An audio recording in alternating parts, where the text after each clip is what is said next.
Ladies and gentlemen, good evening. Welcome to yet another edition of the Lambom Show. Today is Saturday, September 24th, and I learned something today about time in terms of GMT. I've always presumed that Cameroon is along the GMT line. So my initial time was 8 p.m. GMT, and I thought that was Cameroon time, but I see that Cameroon is 1 hour ahead of the GMT.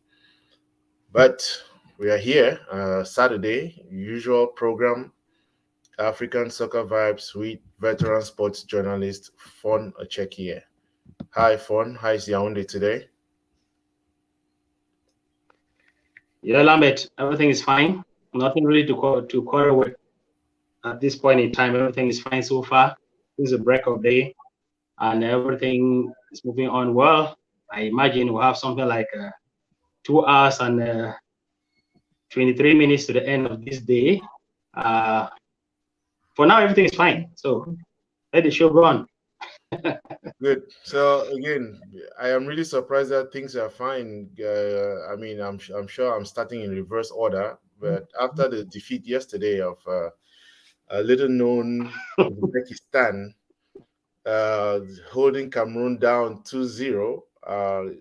One would have understood if they were playing at home, but that was far away. Both teams came from different angles, and I didn't watch the game. I didn't have the time to watch the game, but I'm sure you know something about that. What are your impressions and your analysis of that game? Well, you want to know what my take-home message is after yesterday's game. I will try to look at this from 3 different angles.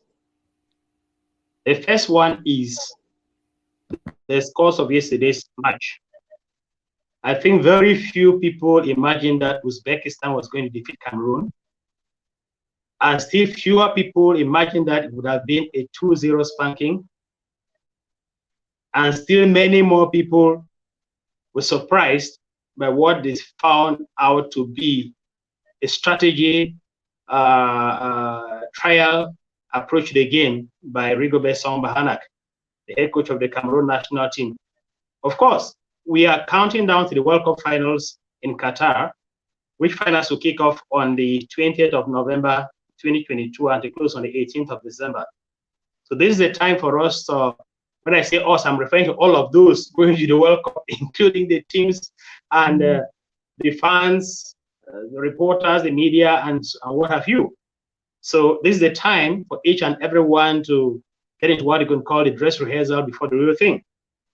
But yesterday, in the first of the 2 test games that have been scheduled for this FIFA period, or FIFA window, as they usually call it, by Cameroon, one would have expected that Cameroon would come out in full gear, put everybody who matters in this thing in the game.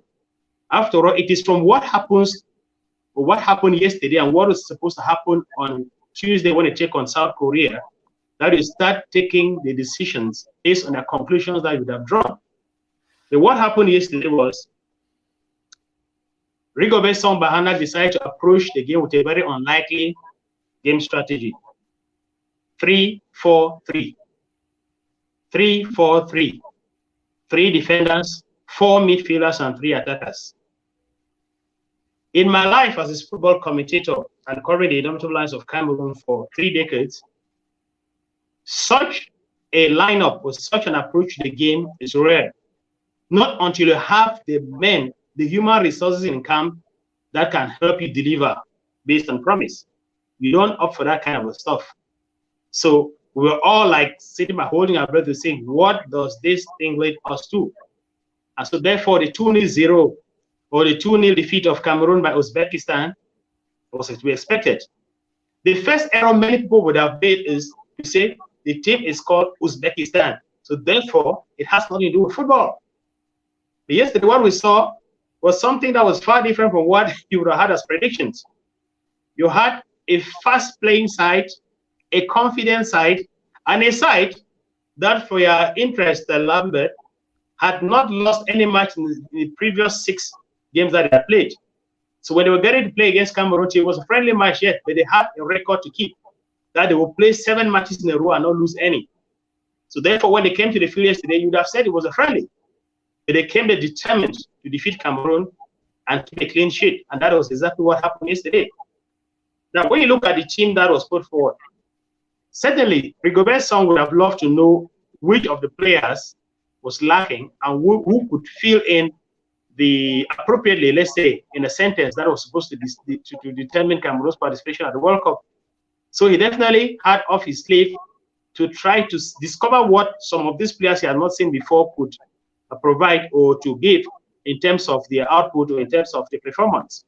So he had to throw in as many players of unknown quality in terms of their credentials as players for the national team. So that was what he did. And when he did, it simply did not work. Cameroon was defeated by 2-0. Of course, you've seen the results. Now, when you start looking at this kind of a result coming in from Korea, somebody starts by pissing us off by telling us that some of the players came there already late. They came there late because there was jet lag, there was this, there was that, and so on and so forth. Okay, that's fine. We can give the benefit of the doubt. But there are others who claim that although the Cameroon team played what they could play yesterday in terms of football, they simply are not a team that should want to rally an entire nation to be dreaming that we could win the World Cup. That's what people want to say. Now, I'll take you to three different areas. First of all, let's go to the people who manage the team.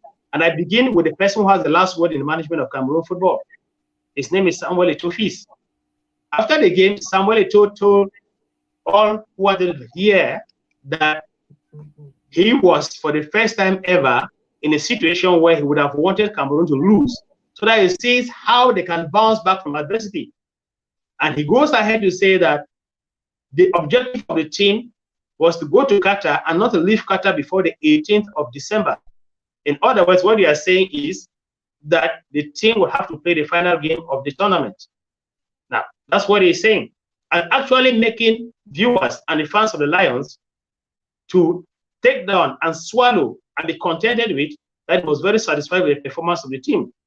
That is Rigobert's son Bahana. I didn't get what the coach Rigobert said, but that is what Eto'o, the man who has asked Cameroonians to hope and dream that they can win the World Cup. Like I told you the last time, there is nothing wrong in having or nursing a legitimate ambition. But hey, this whole thing does not have to do only with just talking and having ambitions. You must be able to move from the base of ascription to that of achievement. And yesterday was a friendly game. And he said, we did not go there to go and win. But at the same time, rallying support and telling Cameroonians that the real thing is coming out on Tuesday against South Korea. It's a team we have played against several times before. We've never defeated them. We just managed 2 draws. I think they have beaten us on 4 occasions. The records are straight. So you are telling us that that's the team you are going to defeat on their home soil on Tuesday with a very large following, expected to watch the South Koreans play and register the ultimate victory before they go for the World Cup finals. You want Cameroonians to believe that. Okay, that's fine. Now, what do the technicians who accompany the team say? This is what the GOAT, I'm not talking about the domestic animal, I'm talking about the greatest of all times, which has been to debate, greatest of all time, Roger Abel Miller. He says that test matches before a competition are not opportunities for you to go and unveil or sell out your game strategy before the main thing. Otherwise, if you go and release everything and expose yourself as you went during the test matches, then you can be sure that you are shooting yourself in the foot. And when the real thing is going to come, you are definitely going to find it difficult to deliver because your opponents would have known exactly what your game plan. That's what Roger Miller has asked us to believe in. Now, but after that, he tells people that the real thing is going to be on Tuesday. Well, the match on Tuesday is not a test match that you're going to be expected to win because you have to put in and deploy the strategies that will make you win in Qatar. So which do we follow? It becomes really very difficult for one to really know exactly what these guys are up to. And then what does the media think about it? I look at the quote, what a young man who is really amazing. He's called Divine Ade. He's been doing such a wonderful job on social media. That's what a charismatic and very scientific analyst in the matters of football let me give it to him. I don't have to you, and I'm going to continue like that. You will not have any reason whatsoever not to deliver when the time comes, because you have demonstrated to us that you are made of solid stuff as far as football analysis is concerned. I asked him, Divine, what do you think about what Roger Miller and what Samuel Eto'o have said? Divine tells me that concerning Roger Miller, he thinks that his role is just to encourage people. Don't let people be disappointed when the team travels to Qatar. But then he quotes, quote and unquote, Eto'o's submissions are diplomatic. Well, you can make any sense of what I want from that. So, yeah, at some point it becomes very difficult. But if you were to ask me now, what do I think about what happened yesterday? Well, I was happy I discovered a player like Brian Beno. I was happy that I saw the goalkeeper Andre Onana demonstrates quite some mental defense, because I know before what he put in as contribution in that match, Cameroon would have been whitewashed by Uzbekistan. Fast playing football. I also saw a new name like Ebose. Ebose was he did well. There was also Olivier Ncham.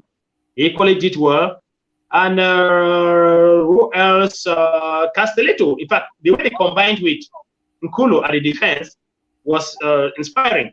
But the truth about it is, Lambert, I think at this point in time, Nkulu did not convince me yesterday that he has the lungs to stand up to fast-playing footballers like the ones that the Brazilians are going to come along with in Qatar. So this is not a time for us to do auto-flagellation, but it is a time for us to make sure that we're able to identify the errors here and there and correct them before the World Cup. No, I think that's an intense, very intense analysis. But I really want, since you mentioned the Brazilians, because Cameroon should also take maybe consolation in the fact that they were not the only ones beaten yesterday. The Brazilians trounced the Ghanaians 3-0. But I find the Brazilian strategy quite amazing, because they know they're going to be facing an African team. They have decided to play two African teams, I think, starting off with the Ghanaians. Yeah. And it's not just, I mean, I think that defeats Miller's analysis, saying that you don't need to put out your strategy and all that, isn't it? This is a team that has not lost any, I think they currently have not lost any game for since last year, if I'm not mistaken. But they put on their best team out, call it best team, and they were able to perform that high in France. So let's take it to the second level. Ghanaian team. It seems as if Ghana is going to go again and not perform like Cameroon. We are already seeing that these two may just go for a separate tour. And just before you come on, I wanted to welcome my friend Teddy Ake. Teddy, happy birthday. Yesterday was his birthday. He's in LA, and he works in Boston, but he's currently celebrating in LA. Make sure you bring us some goodies from LA, Teddy. Happy birthday again, and thanks for joining in. But go ahead, Fon. Yes, while I can celebrate with Teddy, I don't remember that Lambert of the Lambom Show wished me happy birthday when my birthday was the 8th of September. And I don't remember you ever doing such. But in any case, I know you're a great guy, and you never want to lose any battle. You know what I'm talking about. So after I'm talking about now, what this whole thing has to do with African representatives at the World Cup. So each and every other African should be interested in what happens to the teams at the World Cup. Now, if Miller tells you that the test matches are not an opportunity for you to reveal your strategies before the competition, I want to differ with him by saying that when you go to play in a game, what are you trying to do? You're trying to put into practice what you are going to put on stage on the last day. They call that a dress rehearsal. So if you go there and you don't put on why you're trying to do why you're doing the dress rehearsal, which is supposed to be a venue for you to demonstrate what you can do when the rating comes around. If you go there and don't do what is required of you, it means you are practicing how to do the wrong thing. And that wrong thing will be taken to the final game. So therefore, if you were to follow what Roger Miller is saying, then you say, okay, let's leave Ghana alone. There's no problem. Just allow them to go like that. No, it cannot be like that. We can't accept that, because what I think Brazil is doing is that Brazil wants to set the record straight.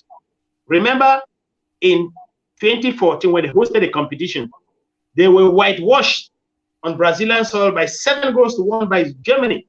I think since from that time, they have said that things should fight, they should fall back and let the normal logic, day-to-day logic in football be respected.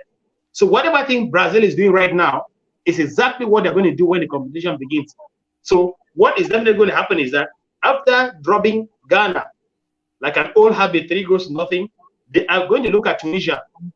And Tunisia should be very careful because Brazil will not want to register any or record any blemish in their performance before they go to Qatar.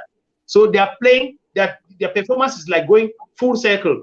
So any team that tells us today that we are doing this because we want to keep our strategy and then only take it on the last day, you might find out that when they stage their set for you to unravel that strategy, it might be too late for you. By even the time you think that you want to begin composing the initial lines of your pros at the World Cup, they might just be telling you that, hey, guy, you've come to the end of the show. You can just leave the stage and let those who are more interested in great business go. So whatever would have happened between Brazil and Ghana, I didn't watch a match, just like you didn't watch a match between Cameroon and Uzbekistan. But I think that the Brazilians would have brought to that match what they intend to take to the World Cup, because the records are saying that they scored the 3 goals in the first half. Yeah. Can you imagine that was a way of suffocating the Ghanaians and preventing them from dreaming that what happened in African soil or the African continent in 2010 should never happen, where you almost came within the fringes of the semi-finals of the World Cup. So this is the time where you demoralize your opponents. You do things so that when you meet for the final thing, the other opponent is coming to say, hey, before I go to tackle these guys, what did they do before coming to this competition? And those are the questions that the coaches are going to be asking themselves.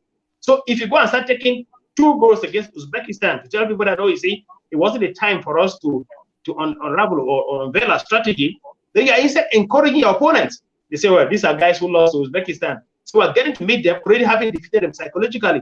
So the argument for me, as far as I'm concerned, that you don't use this opportunity to unravel your strategy, for me, is an argument that is simply important. Yeah, again, Brazil plays against Tunisia on Tuesday. That's in France. That's where they are preparing. And Tunisia, I think they beat Comoros. That was to be expected, 1-0. Any news on the other teams, Morocco and Senegal? Okay, I also got the results coming in thanks to Divine too, because this thing, I have so many things to do this way. Sometimes I just have enough time to go through 1 or 2 scripts before you start asking the questions you're asking me right now live. So Senegal tonight defeats Bolivia by 2-0. African champions. That tells you something. We are the African champions, and let that billing stay where it is before we go for the World Cup. This is not the time for us to start saying that let's go and lose to Bolivia, because we don't want the others to know exactly what our strategy is. That thing is simply not tenable, Lambert. Then Tunisia defeating Comoros 1-0. Morocco edging Chile by 2-1. That's to tell you that these are teams that are taking the competition very seriously. Like I said to you last time, if you refuse to plan, then you are definitely planning to fail. So the truth about it is that these teams should know, because after the matches that are coming up inside this week, you will not have any other opportunity to meet any sparring partner what they saw. What is that happening is like Brazil coming to Cameroon and playing against a selection of of the central region, that kind of thing. You don't have the opportunity to meet real teams and meet real opposition to test what they're capable of doing.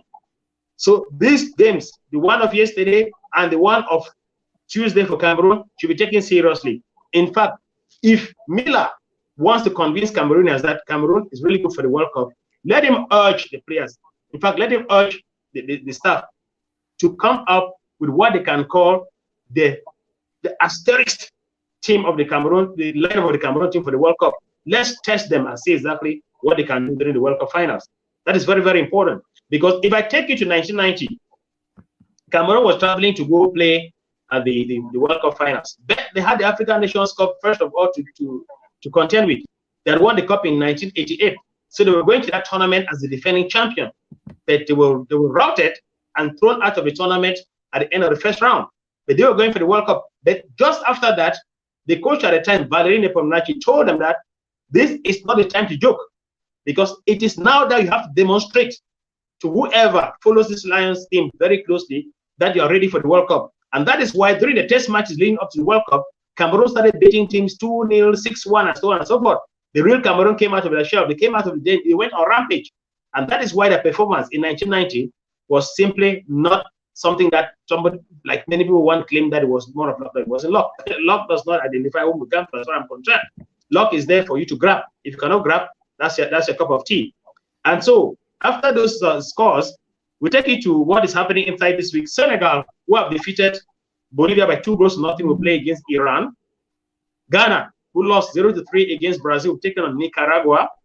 Tunisia will be welcoming Brazil. Tunisia defeated Comoros 1-0. This time, if the match with Comoros was a linear equation, this is a time when they have to go downstairs and look for the binomial theorem to resolve the huge polynomial called Brazil that they're meeting inside this week.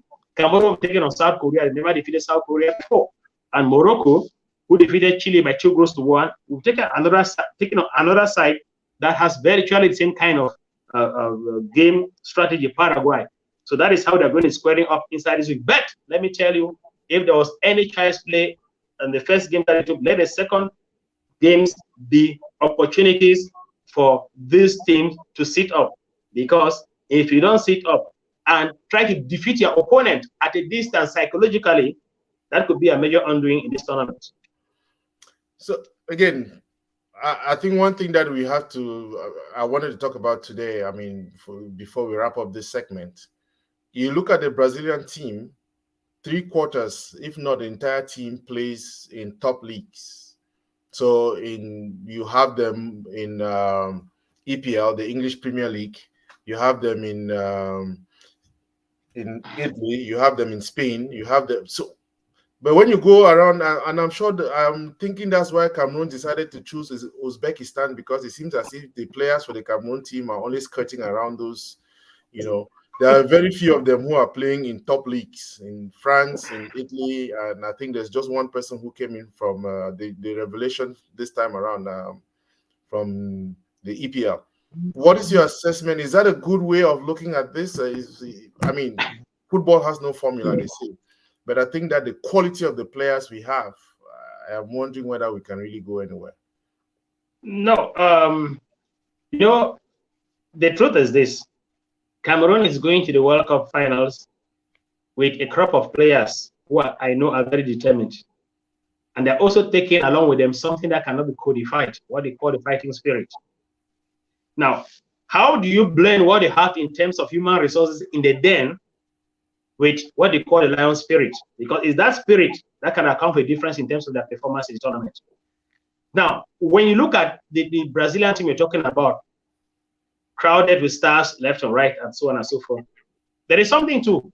I remember that when we went for the World Cup in 1990, we were playing against, after a dismal performance in the Africa Cup of Nations in Algeria, we were playing in the opening game against the world's most feared player, Diego Maradona, at the time. We succeeded in defeating them.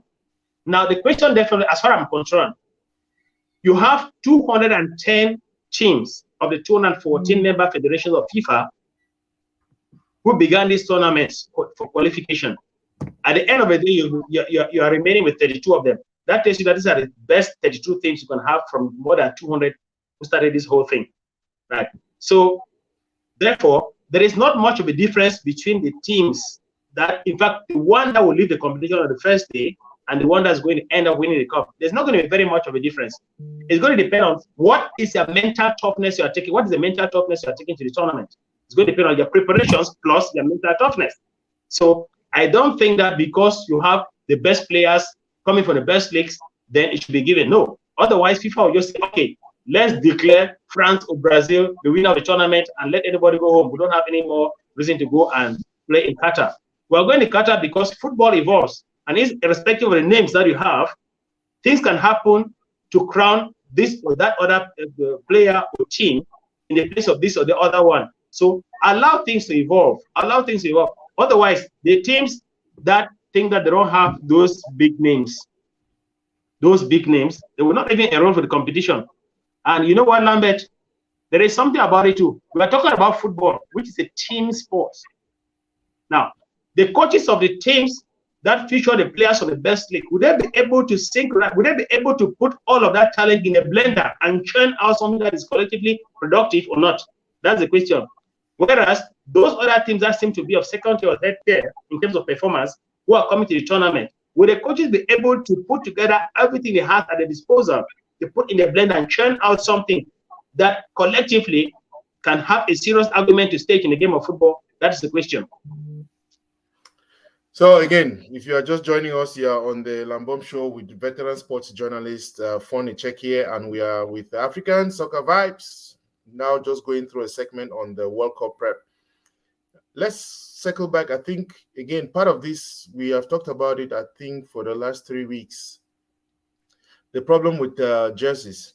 I mean, last week we talked a little bit about the jerseys produced, and we're going to do a segment on that, and we're going to push where there seems to be a serious problem between Le Coq Sportif and the new manufacturer, One Sport or whatever they call it for Cameroon. And it seems as if the Le Coq Sportif is a French entity, isn't it? And it seems this week Yannick Noah weighed into the conversation. What is really happening with that? And because that seems to be an area that's going to destabilize the team. Cameroon has a record. Every time they qualify for a major competition, there's something. If it's not about players' bonuses, it's about some minister taking money and the thing disappearing in the air. Something always comes up. And this time around, it seems as if it's going to be around equipment. What is the situation with the jerseys and all that?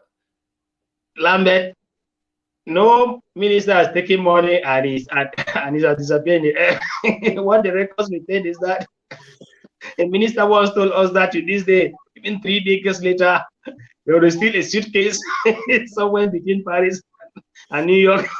So we know where it is, but who's going to go up to that airspace and bring down the suitcase? So don't mind anything. Well, between Coq Sportif and One All Sports, last week we were talking about it, and you raised a very pertinent question. In fact, you just said the same. It wasn't really a question. You were just remarking that these are some of the things that don't augur well for the performance of the team. The serenity that the team needs to give us the results at the end of the day. Now, as sketchily put, you remember last week I was telling you that Fecafoot had decided to be tight-lipped on this issue. Mm-hmm. So what happened at the end of the day was that while they themselves came out and tended to negate what the press had been writing about on social media and local tabloids, they came out again in the course of this week to say, well, there is something happening between Coq Sportif and One All Sports. There is some development. We are told that in Paris they had to meet in a courtroom, and there was a call for a friendly undertaking the whole matter, a friendly kind of negotiation between the two parties. We have not been told officially what to discuss there. But what we know, and I can give us official information, is that a communication officer of the Cameroon Football Federation came out on social media and was making us believe that the Coq Sportif was going to be the kit manufacturer for the Lions kit at the World Cup finals. This is what it says, amongst other things. The contract binding Coq Sportif, the Coq Sportif and the Cameroon Football Federation really was supposed to have ended. But that there's a clause that says that in spite of the fact that that contract has been terminated, they still have a 6-month period of grace, which suggests therefore that if they still have a 6-month period of grace from July, it means the Lions will be sporting the jerseys that are going to be manufactured or fabricated by the Coq Sportif. That's what we stand on as of this evening. We have not been told that anything has changed in that arrangement. So whatever is happening in One All Sport, that is not very clear in terms of what they're telling us. Sometimes they say, well, they are based in Singapore. No, it's no longer Singapore. It's Turkey. No, it's not Turkey. No, just Turkey is a place where they're fabricating the jerseys to sell. No, it's no longer this. So they keep on turning around. So I've not had something like an official statement to tell Cameroonians who are going to be the kit manufacturers for their tires that the Lions are going to be taken to the World Cup. So that's where we are today. So if we're to go by that, if the communication officer, I imagine that he didn't just come out of his room one fine morning and say, okay, let me go and talk to those fools out there. He would have had the green light an authorization and endorsement of his president to come out. So he tells you that there is a clause that says that in spite of the fact that the contract has been terminated, they still have a 6-month period of grace before can call it completely quits, and which therefore means that the Coq Sportif will be the kit manufacturer for the Lions outfit at the World Cup. Let it also be on record that is it all one sport or one all sport? I even don't know how what that one is. all sport. They already put out, I think, a couple of jerseys for the team. I think, if I'm not mistaken, last week I saw 1 or 2 things after the show. And so it seems as if we are going to have a crowded market for jerseys for the Cameroon's national team. Again, that's just typical. I mean, we find that. No, but of course, even if we agreed on one particular kit manufacturer for the Lions, there is something that you cannot completely shut your eyes to. That definitely there are also going to be pirates around the place who are trying to come out with things that look like the official thing and so on and so forth. Those things will always be there, especially when the country is called Cameroon. So one thing that is certain is that you're going to have all of that. But I just imagine that the president of the federation himself, who has said that things should be done the right way, and who had given a tender for those who market the attire of the Lions when they finally validate them or endorse them as whichever word you want to use, is going to take the necessary steps so that whatever thing is being put into this whole thing, that the rightful quarters be able to feed back on what is theirs. So he himself has been before a player of the team, and has seen what players have endured because they were robbed of this or that privileges that come with being players of the national team. So he should be able to do what it takes, what is required of him to make sure that this time around, things that used to happen in the past that they call bad habits should remain not only bad habits, but all habits that we don't come back to.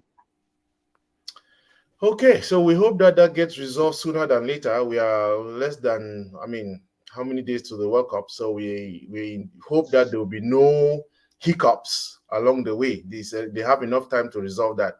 Now, again, let's go back. You see, the Lambert. This country has only had a very funny history to tell concerning what happens when they are gearing for big competitions. Can you imagine that in the year 1996, during the Africa Cup of Nations, even the World Cup in America in 1994, some of the jerseys carried names of players written out with the bull markers? Can you imagine a thing like that? And even in 1996 in South Africa, somebody who had been nosing around, parading the corridors of Fika Food to win the contract to be the main kit manufacturer of the Lions, they actually had to, hours before the opening match, had to go into one of the supermarkets in South Africa, in Johannesburg, to purchase jerseys for the players to put on to go to the field and play against South Africa. Would you imagine things like that? So it's a history that has been there. And we just hope that a Eto'o who have been swearing heaven and earth to right the wrongs of the past is going to be able to exercise this kind of unorthodox approach to doing things, especially on the eve of competitions. The only problem with exorcisms is that you need to be more. You need some real powers, because you may end up being part of the but again, instead of being a solution, you end up being part of the problem. Correct. But again, we can only wish them well. I don't think we have enough information about the other teams as to what is going on. We'll keep looking out. But I don't think a team like Senegal, Tunisia, we don't have these problems. I know that Ghana has something.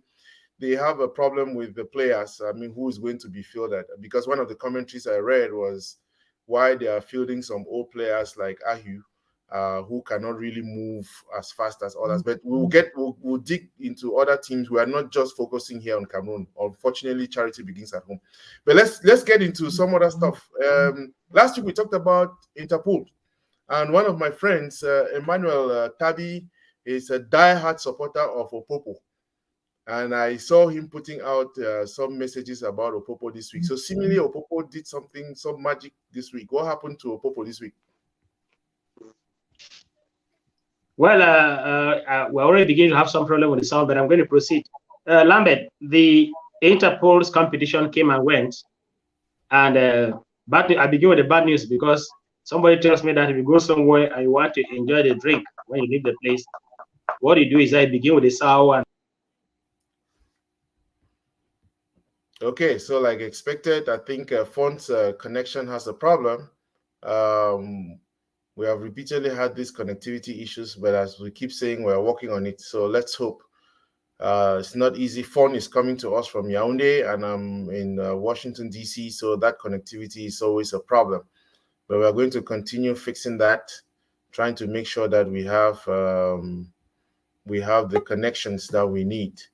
So please, if there's anybody who can help fix this connectivity issue so that we don't keep, he can't hear me going off. Thank God he's back. So Fon, welcome back.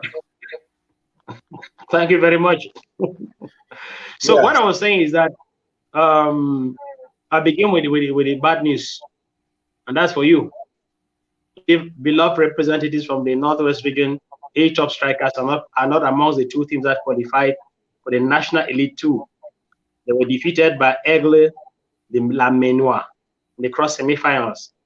While on the other hand, Opopo in the cross semifinals qualified, and so they are part of the National Elite 2 Championship. It's been quite long in coming for Opopo, but they have ended up succeeding, and I just simply think that the celebrations are justified, and all that should tell the people back there is that, yeah, the time has come. You have as your representative in a way in the management of Cameroon football a son of the soil, who is the son of a former football magnate in that province, or rather in that region, Henry Njalakwan Jr., who is there. I guess that is a time for you to rally behind him and make sure that Opopo's victory as one of the teams to take part in the National Elite 2 next football season is not a fluke. So you have to stay by supporting and encouraging football and footballers these days means putting your hands in their pocket and standing by them financially. It is true. It doesn't take much for you to go by and flock around the pitches and clamor for victory from the players. You must be able to make them feel encouraged and satisfied with what they bring to the table as a contribution coming in from your fans. So the competition came and went. I was not in the Southwest region, but I saw some footage that were broadcast on Cameroon radio television on some other private channels. And it was something like a very successful event that took place in Limbe. In terms of the population, the popularity, in terms of attendance and matches, in spite of the warning signals that have been given by, I don't know what you call them the separatists or the restoration forces, whichever one you call them. But in spite of all of that, they were able to beat the security gap and then go to the stadium and encourage the local teams, encourage football made in Cameroon, and encourage the initiative that brought forward by Ethiopians and the current management of Fika Food. So it was, as far as I'm concerned, it was a very, very successful tournament. Not until the balance sheet is drawn up and we are told that way there were 1 or 2 things that didn't quite work out well. But what made the eye was a success story for the organizers of the tournament. So I'm very curious about Opopo. I mean, they have a very checkered history in terms of always coming up and falling down every time. I don't know what they need to stay afloat. And just for, again, if you missed last week's show, there was a clarification because normally Interpols used to be where teams qualify into the Elite 1, isn't it? But you explained that this is Elite 2. They have a separate league, National League 2 as the Elite 1. But you may want to clarify that for a few folks who may just be listening today. No, the Interpols used to be what? They used to be the qualification grounds, a tournament from the various provincial flag bearers. When they met in Yaoundé and in Douala in 2 pools, or subsequently when they went to other towns like Ngaoundéré, the idea was to select the teams that qualified, most qualified to take part in the National First Division Football Championship. But with this idea of professionalizing football in Cameroon, what has happened is that you play in your own zone and you qualify there as a representative of the region in question. The way you meet for the Interpols that just happened, you are playing to qualify for the National Elite 2, which is a better way of understanding it, for the National Championship, but of a second tier, which doesn't have the same billing as the national first division championship, which has now become the elite one. That is the professional one now. So that is how it goes. That's just all the long and short of the whole thing. So how do teams qualify? So what is happening now? You've just been talking about Opopo. Now I saw something on social media where somebody was celebrating that Opopo has brought back the national championship to Limbe and stuff like that. That's not true. You got it wrong. What Opopo needs to do now is they are going to play in a league, national, the national Elite 2. At the end of the season, the best 3 teams from National Elite 2 will be promoted to replace the last most unperforming teams that would have been demoted to Elite 2 itself. So that is what they need to do now. And that way, they would have therefore brought the region to the National Elite 1 Championship. So currently, there's no Elite 1 team from the Southwest region? No. Okay. And even though we have maybe a good segue, even though we have the Abakwa boys, they are currently playing out of Bafoussam. Unfortunately, they did not represent us well last week. We're hoping that they were going to overcome the the draw that they had in Cameroon with the Malagasy side, but seemingly they instead lost the game. And I saw a picture of the airport, and somebody was wondering whether this airport does not even resemble the Tico airstrip that they are trying to reconstruct. But what happened with Peter Bamenda last week with competition? Yeah, but that was the fear we had here, right? We're talking about it here, and I tried to tell you that maybe the draw they had at the Kwekong Stadium was just that draw they were never supposed to have had. Now, you were leading a team by 1 goal to nothing. About 4 minutes to the end of the match, you consider a goal. The way you travel to Antananarivo for the return match, what happens is that you are defeated 1-0, which therefore suggests that had you consolidated 1 goal lead in Bafoussam, that would have been an opportunity maybe for you to proceed to the penalty shootout lottery. Like we agreed on that. A lottery is something that happens and it has to do with fate. But you would have reached that level at least. Not that you let go the opportunity for you to consolidate a win at home and then go and discover that on foreign ground what happened, the domestic front was just what should never have happened. So that's exactly what happened to Peter Bamenda. And of course, they went on to be eliminated from the competition. I hope that taught them a lesson and that next time they'll do better. But there has been a lot of bloodletting going on surrounding this because it's being said that they were never supposed to have changed the technical staff of that team. David Pago was taken off duty before they went to challenge this stage of the tournament. When you do that, what do you expect? What happened between Rigobert Song-Bahandak and Conceição was one of those things that defeat simple logic. You don't do things like that at that point in time. When you're going to a last-ditch effort to go to a different stage of a tournament, you don't decide to say, okay, let me take off this guy and bring in some other person and things like that happen. The same thing that happened to Awadi, the ladies team. I'm being reliably told that before they traveled for the tournament, they brought in so many new players. When you bring in so many new players, when do you ensure for cohesion before you go to tackle the football battles?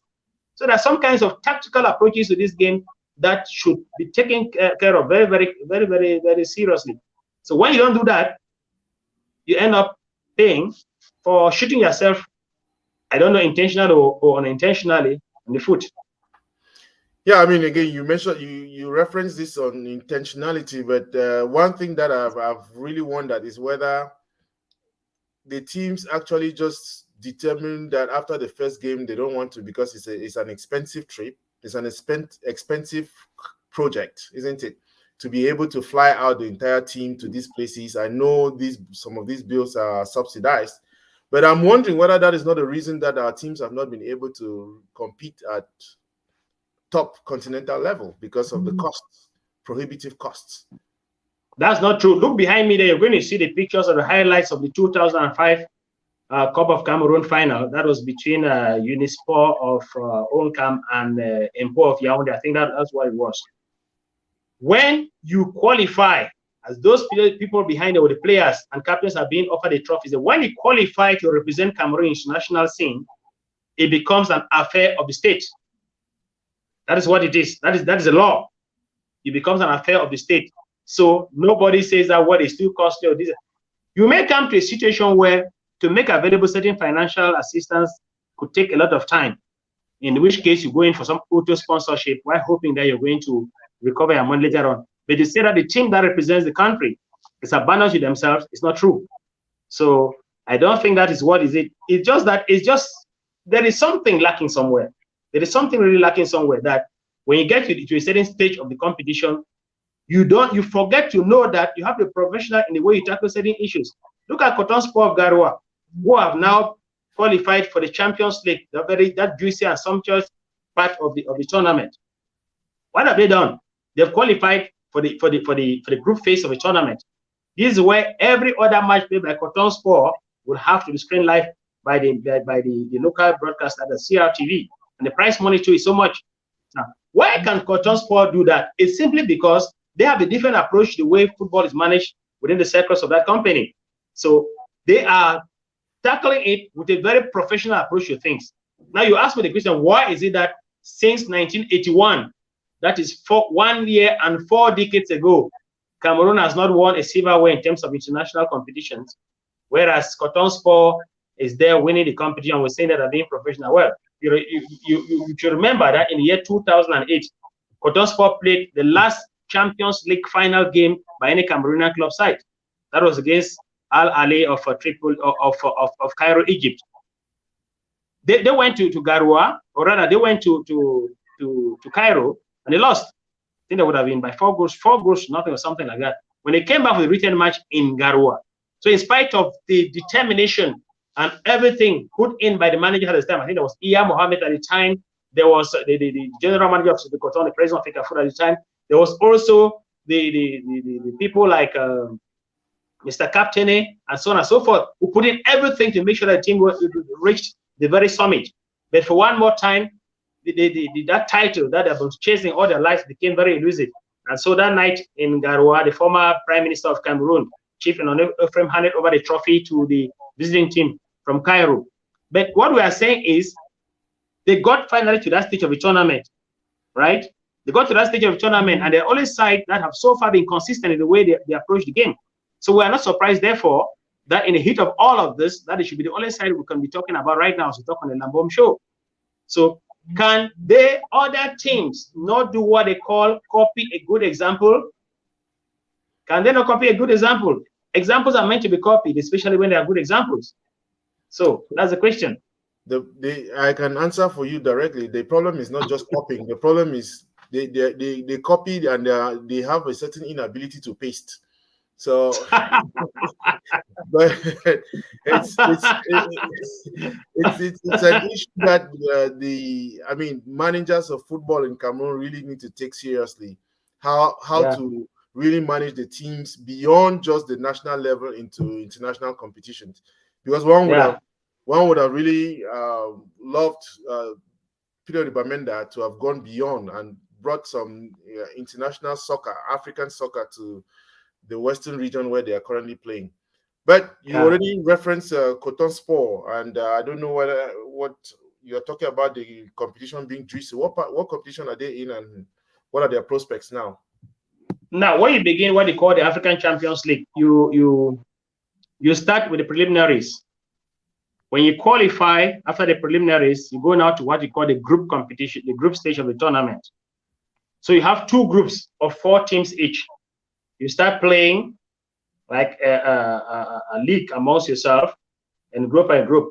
At the end of the day, you now get in to find out who are the champions of the African Champions League for that year. So that is where they are right now. And that when you get to this stage of the tournament, just like prize money increases, I can't give you the figures now, but the prize money increases as you move from one stage to another. Right now, they are in what they call the group stage. Every other team, when they get in there, they know that these teams that qualify to play in this Champions League are the best of all the teams in the various countries. So when you get there, it's virtually something like a national team. So when you get to that stage of the competition, CAF, as imaginative as they are, have done it in such a way that You do everything to reach this stage of the tournament. And once you get there, the next thing you're looking at is, how do I qualify to be amongst those who are going for the cross semifinals? So that is just where we are. And that is where Qatar Sport is. And for one more time, it is hope that since 2008 came and went by, when they played the final game and lost to Al Ali, that one more time they could come within the fringes of caressing a silverware that seems to be the life dream of the players and the management of that side, of that team. Okay, we saved the best for the last. Last week you announced that the book launch that was envisaged for this month end has been reprogrammed for October. Any updates? The update is that it has been programmed for October. So and there are no intentions whatsoever to move the date. So, and there will be no reason why we have to move the date. So it's going to be on the 20th and 21st. But now the main problem is that we have to start looking at how to reschedule for those halls. You know, the halls that host events in this country, there are not very many of them. So once you have taken one and you have to move it, then you start looking for ways of doing it. So, but the question is, hey, are we interested in a book launch or interested in a hall? So like I was telling you last week, whatever thing happens, it's going to take place. There are one or two technicalities that we have to put in place to make sure that gets launched on the dates that are retained. And of course, the book is a Czech's diary. I mean, so let's get. Do you have something for us today on the menu? Wow, what do I have? Well, like I told you last week, Lambert, I said I was going to, as from the 20th of September, begin a daily countdown or build up. I don't know what they call it, countdown or the build up to the event. So I've been going there and taking out some excerpts of the book and put it on my Facebook page and on WhatsApp and of course status and so on and so forth. Now, yesterday I put on something which called for a lot of phone calls left and right for an explanation, a better explanation. That was something that it would appear that so many people would love to know exactly how it came by that. If you followed me when I began my internship at Cameroon Tribune, I went on to CRTV radio and then television. I was using a name, Fon Echekiye. So yesterday I said the year 1987 is remembered as the year of the intern named Fon Echekiye. And the question was, what is Echekiye? I told you I left Bishop Rogan College, where alongside Peter Ayabi and Christiantus Foncha were the first three ever in the Cameroon GC to have 11 O-level subjects. That was way back in 1982.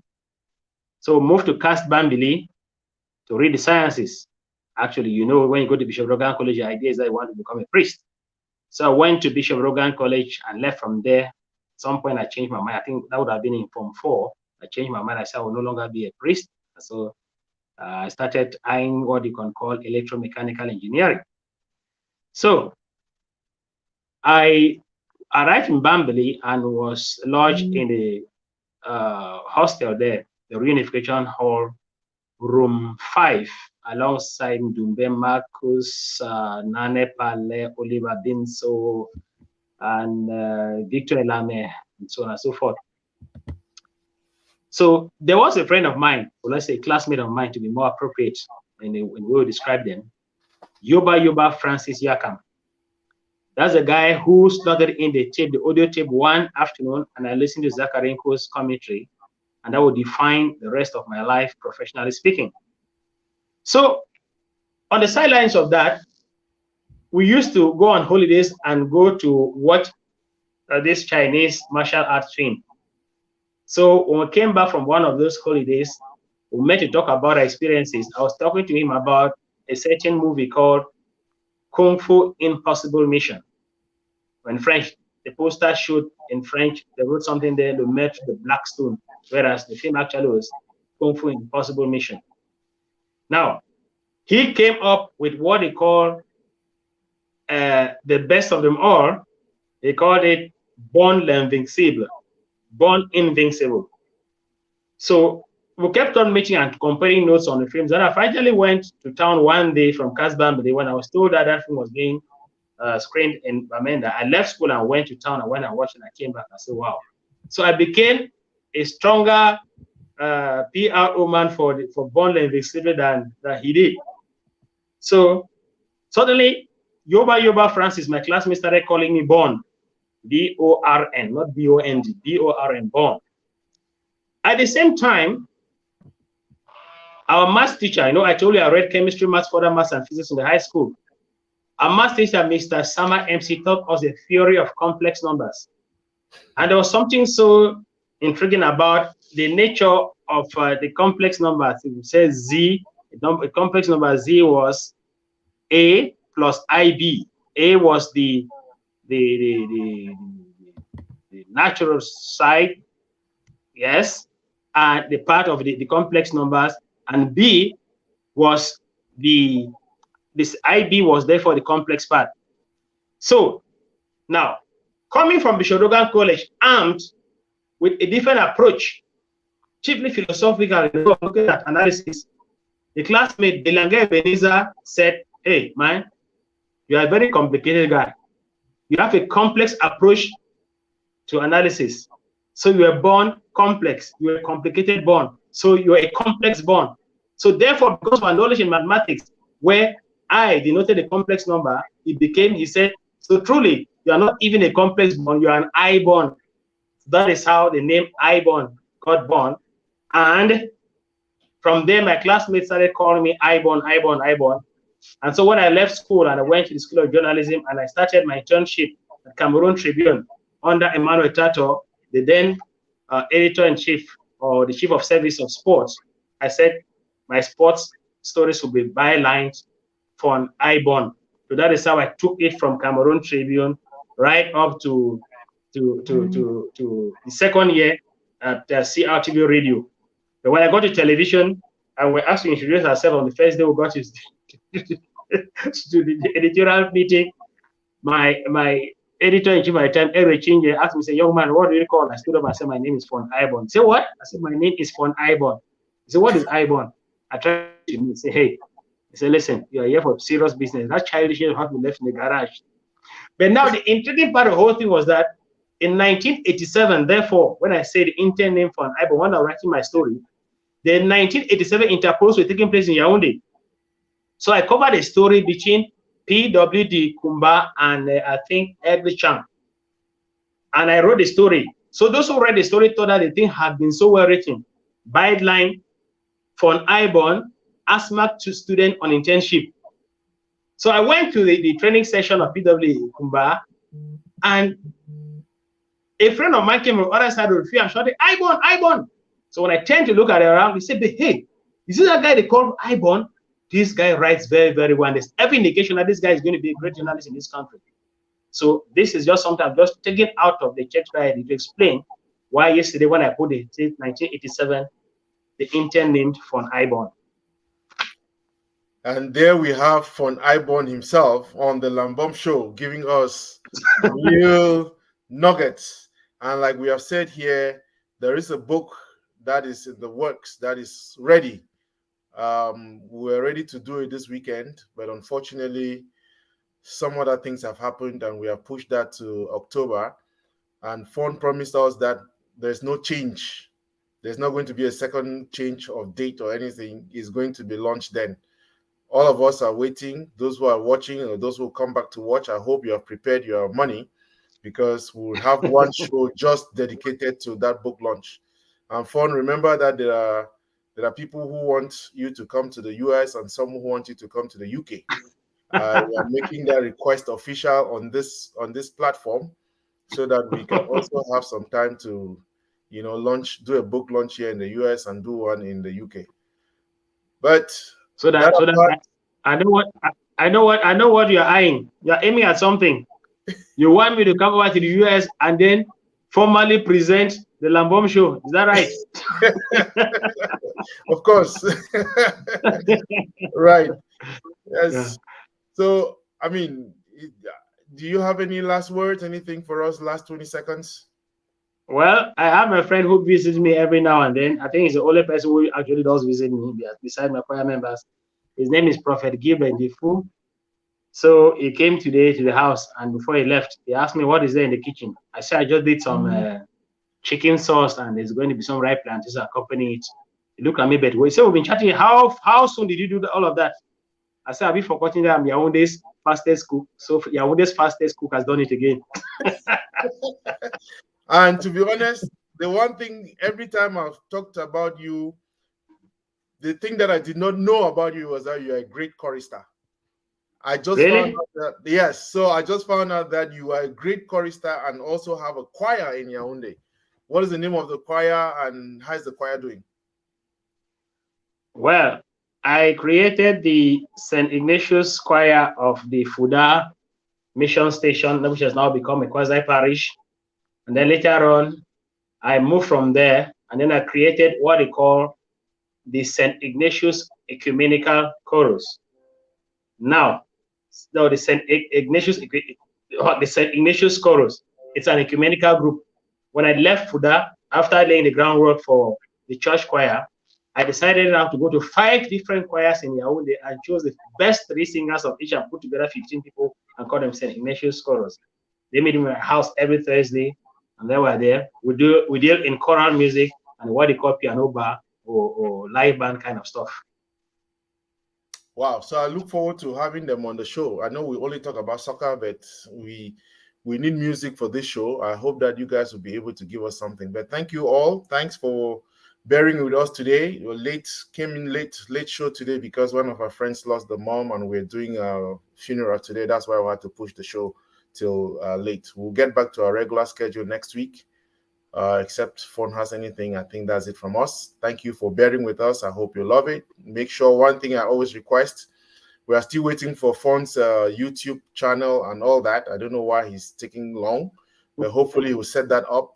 Go subscribe on our YouTube channel, like the show, and distribute so that we can build this. Thank you all. Have a great weekend. See you next week.